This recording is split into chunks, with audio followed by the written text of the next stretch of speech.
Сәлем достар! Бүгін оразаның адам ағзасына 10 пайдасы туралы айтатын боламын.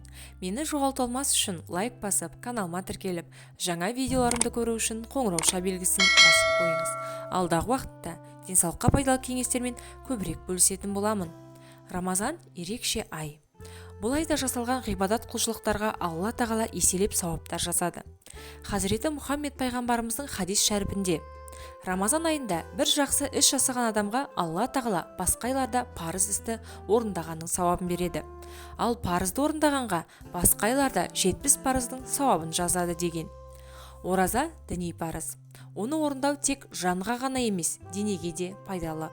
Зерттеулерге сәйкес, ораза ұстаған адамның денесі жыл бойына денсаулықты сақтау үшін жақсы гендік әсерге ие болады. Оразаның адамға тигізетін пайдасын атап өтсек: бірінші, жасушалар жаңарып, ескісі жойылады. Ораза адам ағзасындағы жасушаларды жандандырып, ағзаны жаңғыртады. Ағзадағы керек еместерін жою үдерісіне қажет уақытқа дәлме-дәл келеді. Екінші, қант диабетінің алдын алады. Ораза тұту қандағы қант үлесін барынша төмен мөлшерге түсіруге үлкен септігін тигізеді. Себебі ораза ұстаған кезде адамның ұйқы безі дем алады. Үшінші, артық салмақтан арылуға әсерін тигізеді. Егер ораза ұстаушы ауыз ашқаннан кейін жейтін тамақ мөлшеріне шектеу қойып, дұрыс режиммен жесе, бойдағы артық салмақтан арылуға таптырмайтын әдіс. Төртінші, тері ауруларына пайдасы. Ауыз бекітудің тері ауруларымен күресуге пайдалы әсері өте көп. Бесінші, тұз байлану ауруына пайдасы. Тамақ пен судан тыйылып, біраз уақыт ауыз бекіту бұл дертті емдеудегі ұтымды жолдың бірі болып есептелінеді. Алтыншы, қан қоюлануының алдын алады.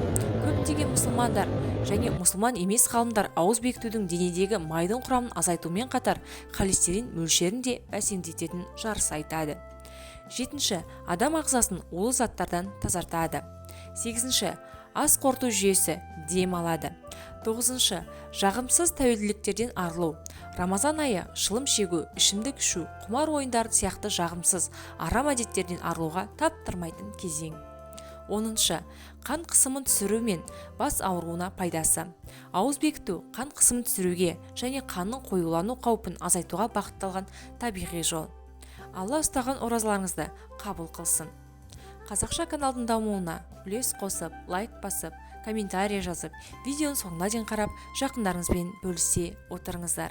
Назарларыңызға үлкен рахмет.